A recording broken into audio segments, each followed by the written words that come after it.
galera, tudo bem com vocês? Eu espero que sim. Meu nome é Luciana Ramalho, eu sou professora de Biologia e eu preparei uma aulinha hoje com um tema super legal, que é sucessão ecológica e dinâmica de populações.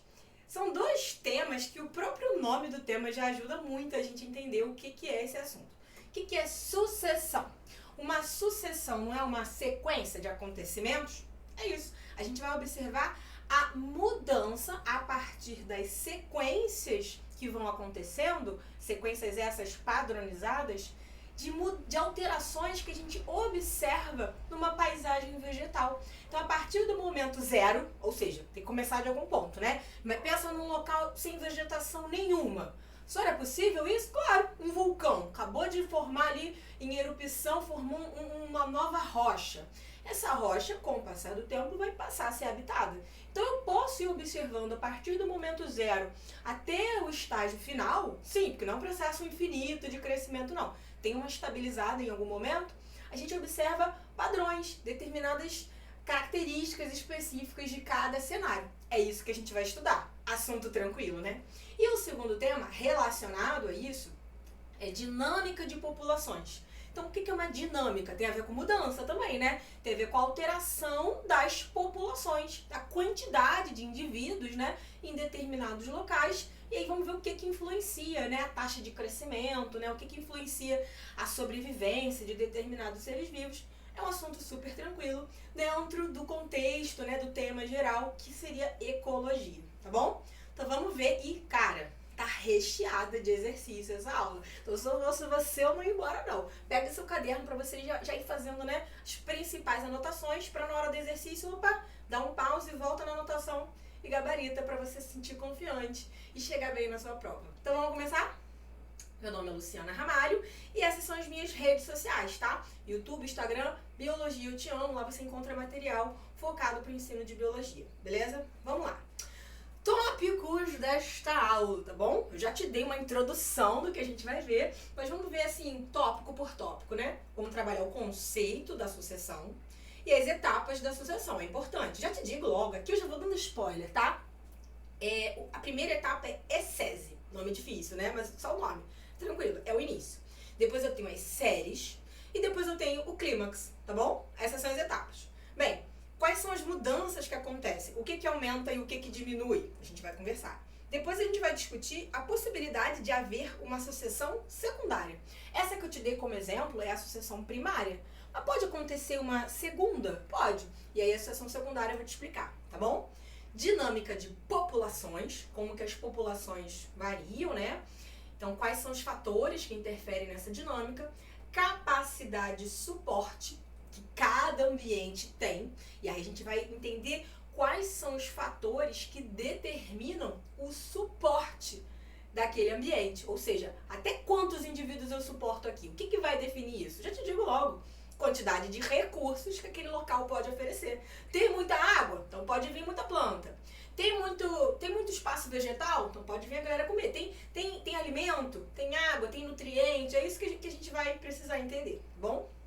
E a partir daí a gente vai entender as possibilidades de curvas de crescimento de uma população. Será que ela vai crescer muito rápido e vai atingir seu máximo muito rápido? Será que ela vai demorar e vai se estabilizar? Essas são as curvas possíveis.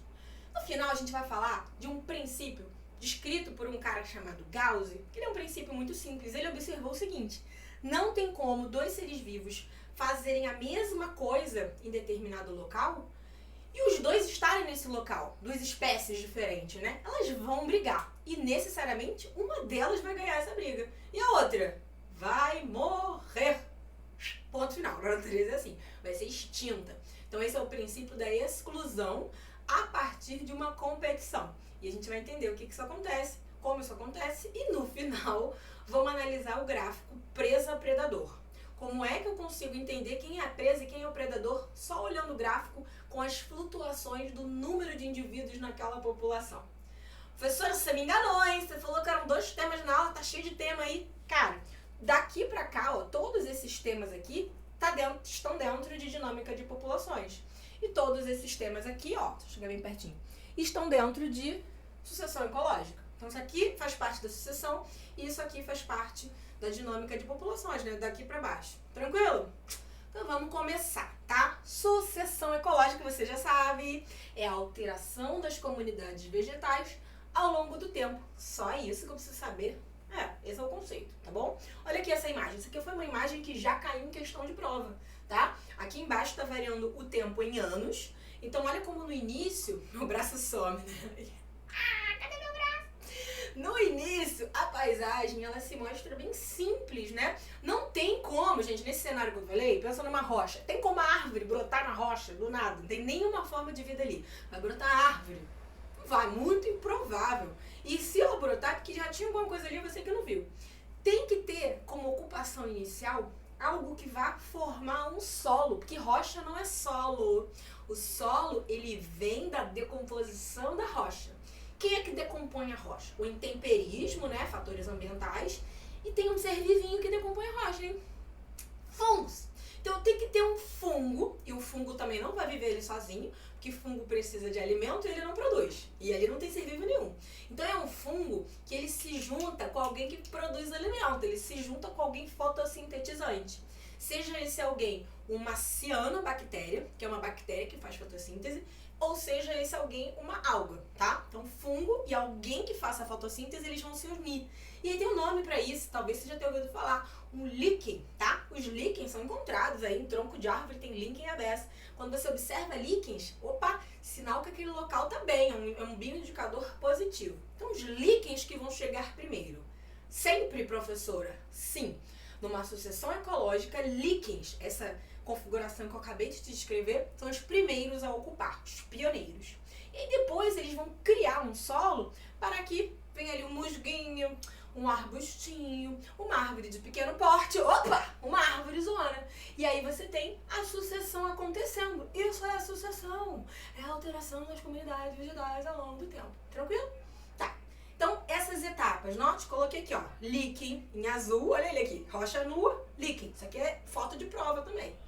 Toda essa comunidade aqui intermediária, ela acontece na etapa que eu já te falei, chamada de seres, e ao final eu tenho ali o clímax, tá bom?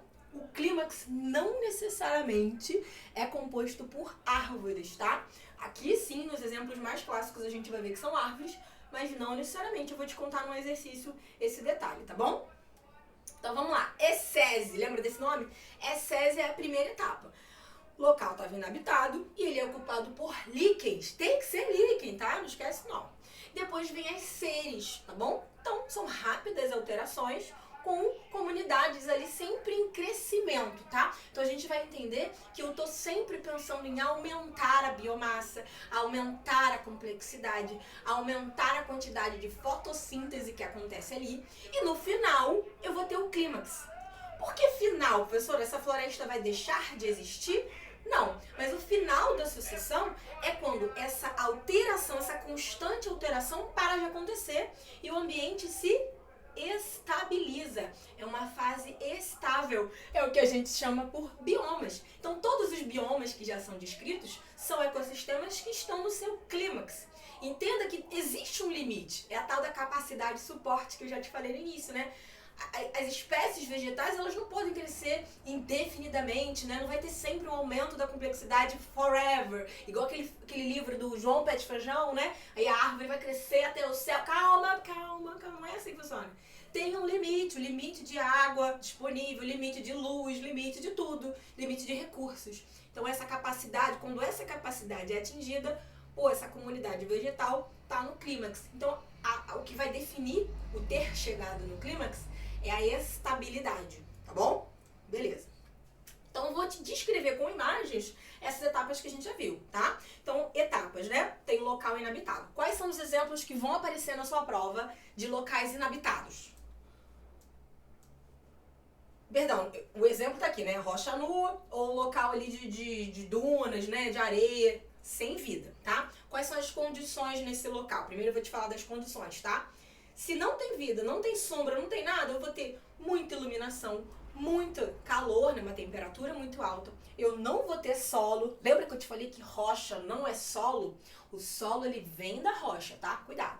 ele não retém água, porque na rocha a água não penetra. A água vai penetrar, vai percolar, vai infiltrar no solo. Na rocha não tem como. Não é aquela história, água mole, pedra dura, tanto bate até que fura. A água fura, mas aí vai quebrando a rocha. E aí forma areia, né? Na praia, por exemplo, né? A água da onda. Mas não tem como a água penetrar na rocha, tá bom? Então, daí vem a impossibilidade de ter vida ali, né? Já vou te listar quais são os exemplos que aparecem em prova. Mas já tô te falando, ó. Uma erupção vulcânica formou uma rocha, tá bom? Ou região de duna. Esses são os exemplos principais. Vamos lá, descrevendo cada etapa, tá? É SESI. Quem é esse cara aqui?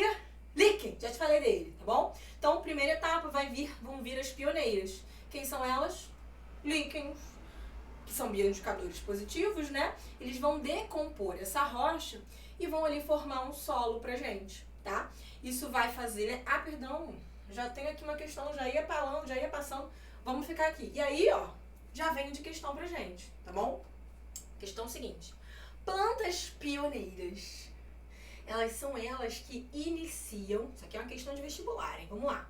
O processo de cicatrização de uma área até então desprovida de vegetação. Em geral, ela tem pequeno porte e cresce muito rápido. Ela desenvolve-se em pleno sol e é pouco exigente quanto às condições do solo. Elas produzem grande quantidade de sementes e possuem um ciclo de vida curto.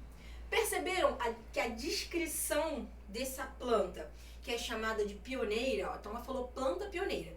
Eu te disse aqui que o líquen, ele é pioneiro, mas líquen não é planta. Pioneiro é uma palavra genérica para quem ocupa primeiro, né? Quem chega primeiro, tá? Então, quem chega primeiro, líquen. Mas toda comunidade que chega primeiro, eu posso dizer que é uma comunidade pioneira, tá? Sem problemas. Então, aqui ele tá falando de plantas que são essas pioneiras. Ah, já botei a resposta. Finge que não viu. E aí, o que eu vou ter aqui? Essas plantas, elas são importantes, né? Se reproduzir rápido, ter muita semente, crescer rápido. Isso é ótimo, porque aquele local ali não tem vida ainda. Então, quanto mais rápido ocupar, melhor. Melhores vão ser as condições ambientais que o próprio crescimento dela vai criar, entendeu?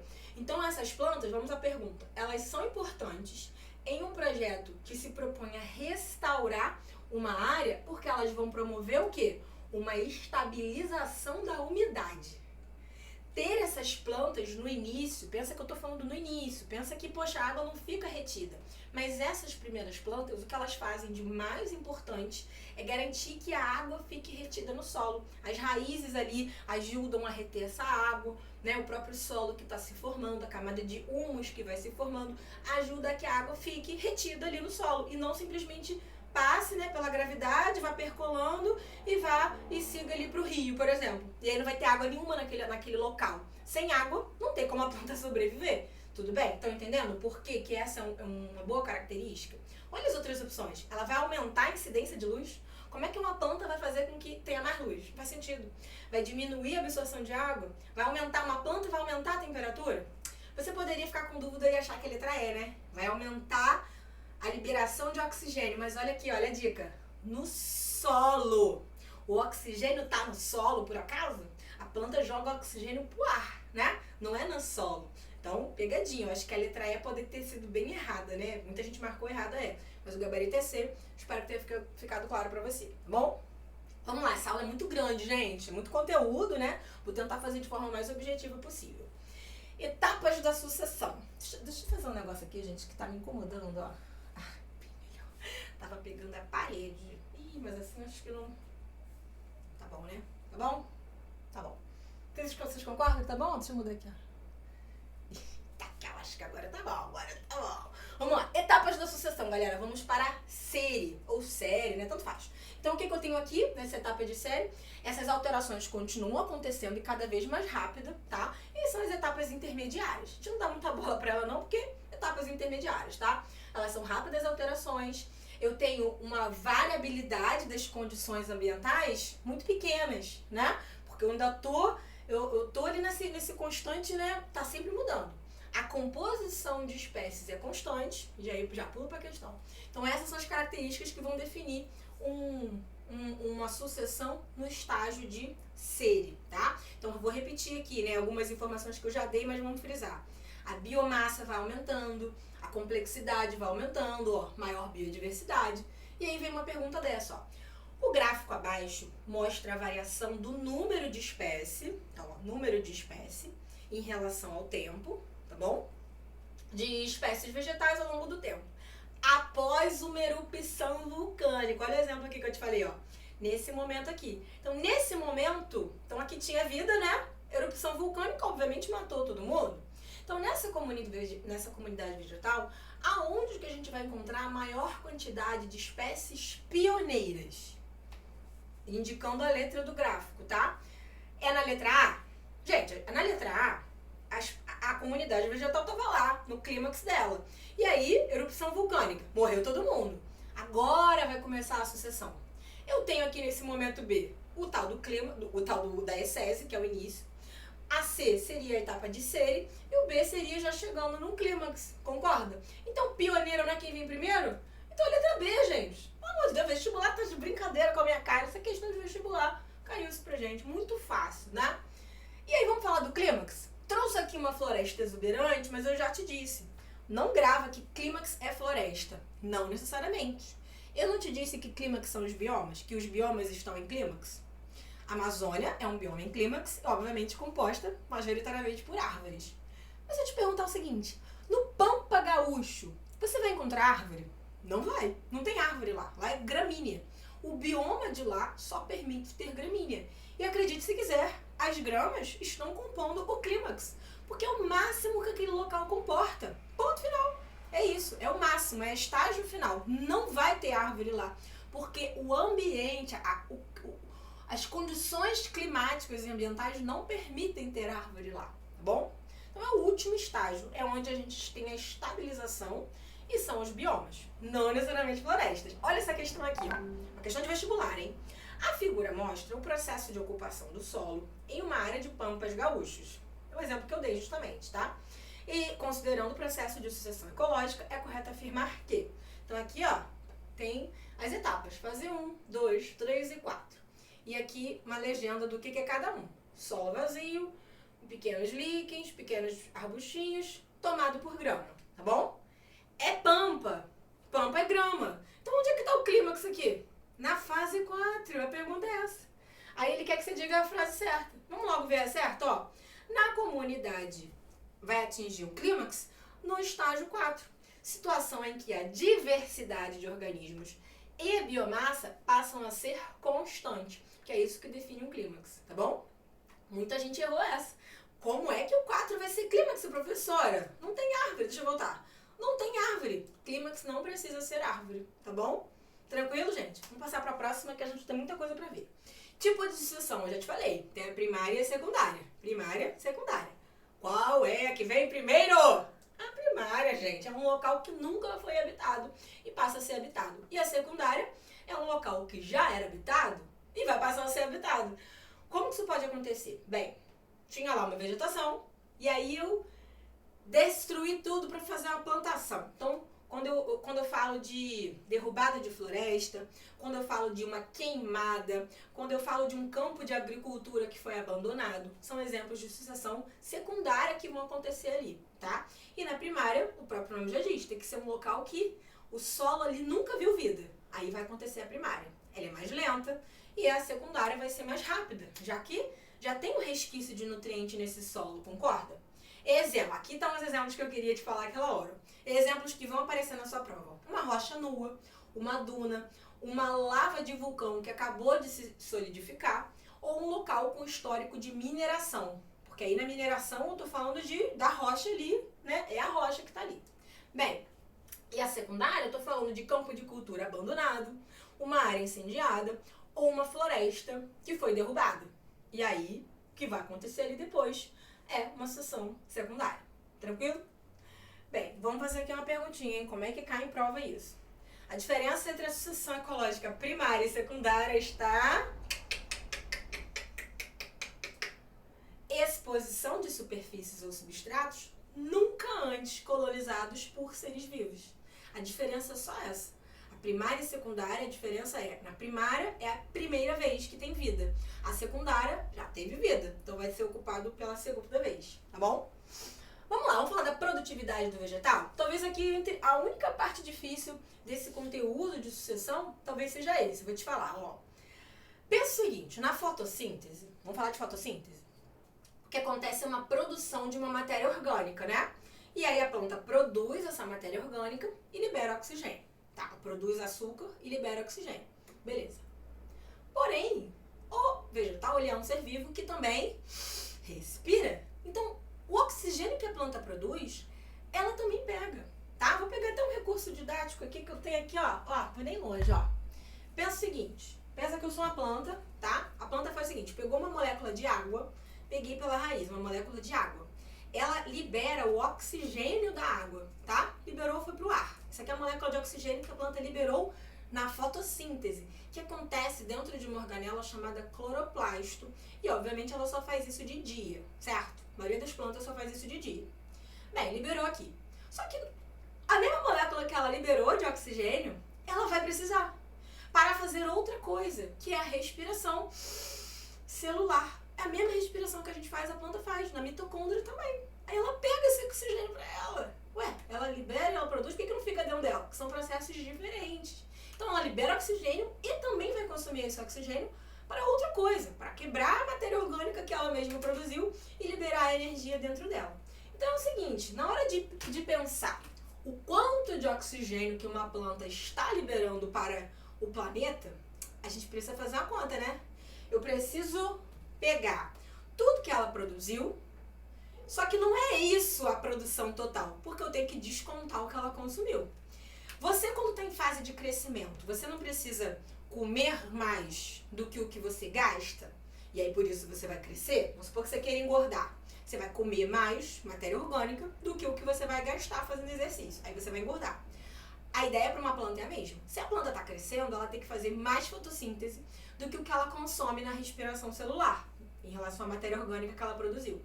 Então, as florestas, quando estão em crescimento, a produção de fotossíntese, a produção de matéria orgânica vai ser tão alta que mesmo com o desconto da respiração dela, eu vou ter saldo de oxigênio sendo liberado. Por isso que está cheio de oxigênio aí no planeta, né? Bem, só que quando essa comunidade vai chegando no clímax, ela não vai crescer mais, ela não está estável. A estabilidade, ela vai ser contabilizada, vai ser determinada quando justamente, ó, tudo que ela liberou, ela vai consumir de oxigênio. Vamos falar do oxigênio. Tudo que ela liberou, ela consumiu. Tudo. Ou seja, qual é o saldo pra gente? Zero. O saldo vai ser zero na floresta clímax. Professora, mas aí a conta não fecha, né? De onde é que tá vindo esse oxigênio todo que a gente respira? Não é das florestas, não são das florestas. É da água. Na água tem algas. E as algas, meu querido, mesma coisa acontece com as algas, só que as algas são microscópicas, então elas consomem pouco oxigênio. Comparado ao que elas produzem e o que elas consomem, elas vão liberar mais oxigênio do que o que elas consomem. Até porque elas se reproduzem mais rápido, ocupam um maior espaço, o planeta tem muito mais água do que terra, e elas têm poucos tecidos para nutrir, né? Para ter esse oxigênio ali sendo requisitado. Então, concluindo, as algas são os maiores produtores de oxigênio no planeta. Mudou sua vida essa informação? Você achava que era árvore, né? A árvore produz oxigênio, pelo amor de Deus, só que ela consome. Quanto maior o tamanho, mais oxigênio ela vai consumir. Então, quanto de oxigênio que vai para o ambiente? Ó, trouxe aqui uma relação clássica, né? A gente vai ver isso na aula específica de fotossíntese e respiração celular. Mas para entender, na fotossíntese a planta libera oxigênio, mas na respiração celular ela consome. Não vamos esquecer isso. E aí é um processo, né? Como é que se fala? Um processo é antagônico ao outro, né? São processos complementares. A gente vai ver isso na aula de respiração celular, na aula de metabolismo energético, uma aula super legal, mas não é o nosso foco falar disso agora, tá? Só tô querendo te ilustrar essa relação. E aí, por isso, olha isso aqui, vamos começar a entender. Falando de produtividade. Na fase de crescimento do vegetal, ele vai ter uma fotossíntese maior do que a respiração. E aí, a consequência é acumular matéria, por isso ele vai crescer. Mas na fase adulta, a quantidade de fotossíntese é igual à respiração. Não pode ser menor, porque se for menor, ele vai definhar e vai morrer, né? E aí, ele está estável. Nesse gráfico aqui, pensa que aqui a variação de tempo não é anos de vida de uma árvore. Eu tô falando durante o dia. Só para você entender que durante o dia, né, fazer uma outra relação. Claro que antes das 6 da manhã e após as 6 da noite, não tem luz. Se não tem luz, não tem fotossíntese. Então, em verde, tá variando a quantidade de fotossíntese, né? Vai aumentando, meio-dia, fotossíntese no talo, e aí a fotossíntese diminui. Fotossíntese só acontece sobre a luz do sol. Respiração celular acontece o tempo todo. Tudo bem? Então, esse aqui é um gráfico que está variando ao longo do dia, e aí para a gente ajudar a ter esse entendimento da relação entre esses dois processos. Um outro tema ainda dentro aí de fotossíntese que é muito cobrado é um ponto de compensação fótica. Já ouviram falar? Ponto de compensação fótica é o seguinte, é esse ponto aqui, ó, tô apontando esse ponto aqui. É quando a quantidade de fotossíntese que um vegetal faz, ela é igual à quantidade de respiração que ela consome. Então, nesse momento aqui, ela não está liberando nada de oxigênio. Passando essas horas do dia, aqui ela está liberando oxigênio. Chegou aqui, aí mesma coisa, tá no ponto de compensação fótica. Das 6 horas da tarde até a madrugada inteira, ela tá respirando mais do que fazendo fotossíntese. Só nesse períodozinho é um período que ela tá liberando oxigênio. Isso durante o dia, tô falando de uma planta durante o dia. Essa análise que a gente está fazendo é sobre a fase de crescimento que o vegetal tá. Tudo isso para te dizer que ao longo da sucessão ecológica, no início eu vou ter muito oxigênio sendo liberado, mas no clímax eu vou ter 0 oxigênio sendo liberado. É isso mesmo, tá bom? Então a produtividade bruta é tudo que ela produz na fotossíntese e a produtividade líquida é isso que sobra, tá? Então a matéria orgânica, aqui, a matéria orgânica é o que foi produzido na fotossíntese e a matéria orgânica e o oxigênio produzido na fotossíntese, descontado o que foi respirado, é o meu resultado da ppl. Tranquilo? Tudo bem? Então veja bem, o que o vestibular pode cobrar? No clímax, a ppl ela é 0. Pode falar isso sem medo. Isso porque, mesmo que no clímax ela esteja fazendo muita fotossíntese, de fato tá, ela também está respirando muito. E aí, por isso que a Amazônia não é o pulmão do mundo. Sinto lhe falar. Mas, fitoplâncton é, tá bom? Porque ela tem uma baixa taxa de respiração. E aí, por isso, a gente vai ter uma ppl alta. Tá bom? Vamos lá? Vamos continuar analisando os gráficos. Ó, mudanças que acontecem ao longo da sucessão. O que aumenta ao longo da sucessão? Ao longo desse processo. Vai aumentar o quê? Produtividade bruta, biomassa e a taxa de respiração. A única coisa que cai é o ppl, ou o PL, né? Produtividade líquida. Isso realmente cai, tá? Então, esses são os fatores que vão aumentar ao longo do processo e o fator que diminui é a ppl. Vou te jogar uma pergunta. Eu estou analisando, esse aqui é um gráfico nem arbitrário, eu estou analisando a ppl e a ppb nesse gráfico aqui da mesma planta em específico? Ele é só um gráfico quantitativo, é um gráfico clássico de livro, tá? Quantitativo, para você entender que a produtividade bruta aumenta e a ppl diminui. Mas faz sentido isso aqui? Se eu tivesse, não é, mas se isso aqui fosse de uma planta só, faz sentido a ppl ser maior do que a ppb nesse momento? Pensa, a ppl não é a ppb menos a respiração? A ppl sempre vai ser menor do que a ppb. Olha esse gráfico aqui pra gente entender melhor, tá? Gosto de botar esse gráfico também, porque muitos alunos se confundem aqui. Então no início a ppl é maior, é impossível a ppl ser maior do que a ppb, porque veja bem, produtivo, é como se fosse um salário. Qual é o seu salário bruto? R$1.000. Qual é o líquido? O líquido é o que cai na sua conta depois dos descontos. O líquido nunca vai ser maior do que o bruto, entende? Então, olha aqui como é que acontece. A ppb, meu braço some aqui agora. A ppb, ela aumenta e depois se estabiliza. A respiração, ó, em azul, aumenta e depois se estabiliza. E a ppl é justamente o que está no meio, é justamente o que sobra, descontado esses dois fatores. E aí o B aqui está representando a biomassa. A respiração aumenta conforme a biomassa aumenta. Tudo bem? Acho que esse gráfico fica mais fácil para a gente entender essa relação. Isso é um assunto muito cobrado, eu te falei, talvez seja o ponto mais difícil, seja esse. E é o assunto mais cobrado, tá bom? Dentro de sucessão. Vamos dar uma respirada agora e vamos entrar num outro tópico, tá? Vamos agora entrar na parte de dinâmica de população. Dinâmica de população, inicialmente, muito simples. A gente vê isso muito na aula de geografia também, né? Eu tenho aqui uma determinada população, indivíduos da mesma espécie. Pensa, o que faz variar o número de indivíduos da mesma espécie que vivem no local? Chegada de pessoas, saída de pessoas, nascimento e morte, tá? E aí, esses fatores aumentam e esses fatores diminuem a densidade demográfica. Faz sentido? Beleza essa análise, né? É isso que está descrito aqui. Número de nascimentos e imigração aumentam, mortes e imigração diminuem. Muito fácil, né? Bem, agora vamos analisar uma curva de crescimento que é chamada de curva em S, ou curva real, ou curva padrão. É como a maioria das espécies de fato cresce ao longo do tempo num local. Então ele começa um crescimento lento e aí depois ele tem um crescimento rápido e se estabiliza. Lembra que eu te falei que tem que estabilizar? É aquele clímax do vegetal, mas aqui eu estou trazendo para população, pode ser animais, tá? A quantidade de indivíduos numa população, ela tem um limite. Não tem como ultrapassar esse limite. Porque senão não vai ter comida para todo mundo, não vai ter espaço para todo mundo. Por isso que eu tenho essa estabilização, né, ao longo do tempo. Essa seria uma curva em S.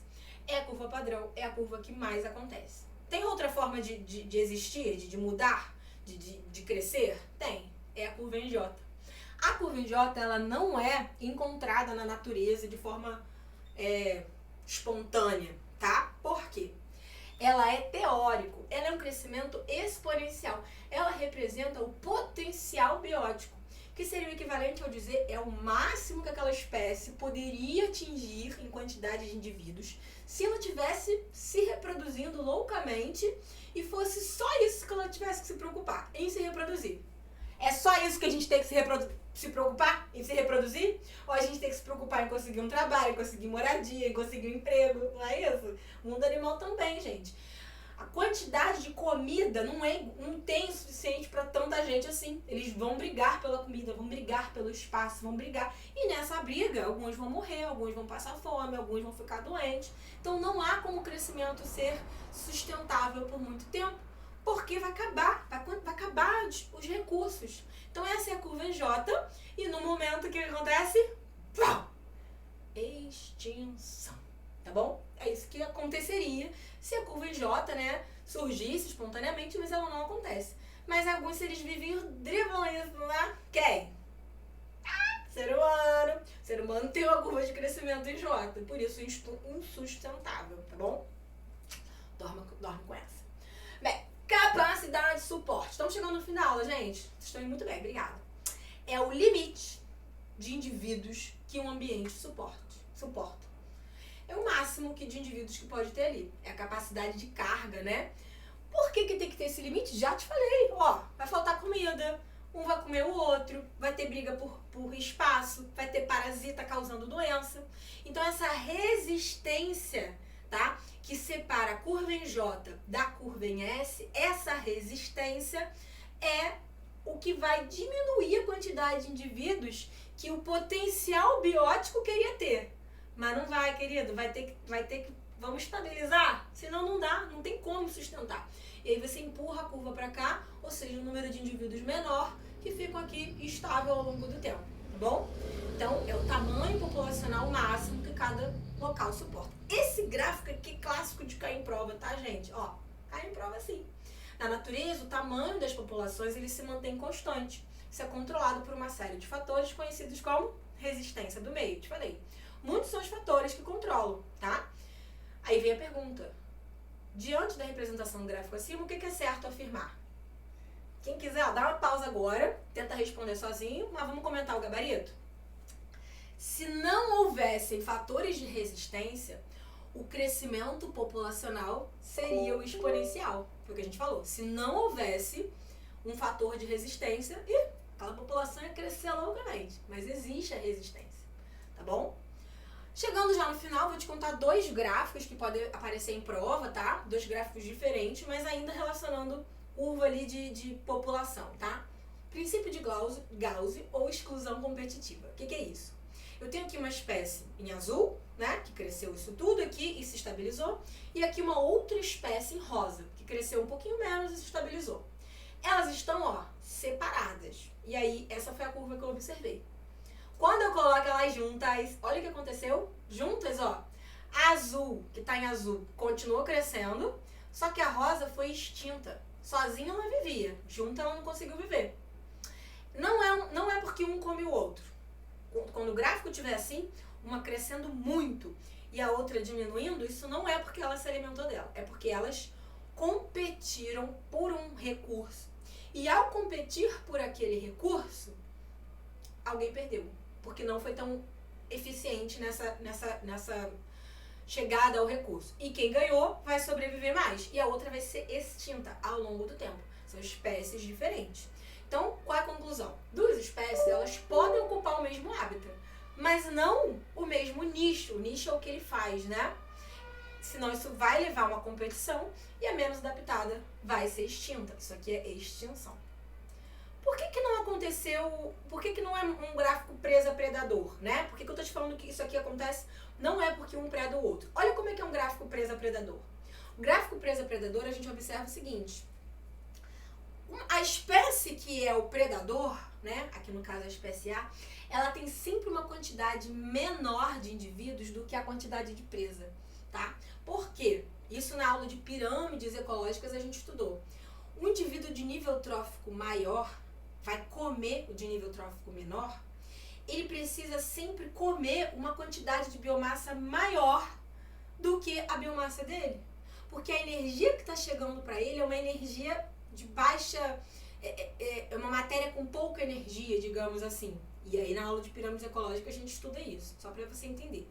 Então o gráfico presa-predador a gente reconhece o seguinte, que a quantidade de presa, quantidade, né, de matéria de presa, e no caso aqui representado pela quantidade de indivíduos, precisa ser maior do que a de predador, tá bom? E aí de forma que, quando eu tenho muita presa, isso vai aumentar a quantidade de predador. Só que no que aumenta o predador, a presa diminui. Mas não diminui a ponto de ficar extinta, ele diminui, o que vai levar a uma diminuição da quantidade de presa. E aí por isso que não leva a extinção, porque vai acabar também as presas. E aí daqui a pouco o predador aumenta de novo. E aí é um processo cíclico. É assim que acontece na natureza. Vocês acharam que era duas quantidade de presa e predador não davam... Não. Eles vão flutuando levemente. Você veja que não tem nenhum valor ali, né? Elas vão variando e seguem ao longo do tempo.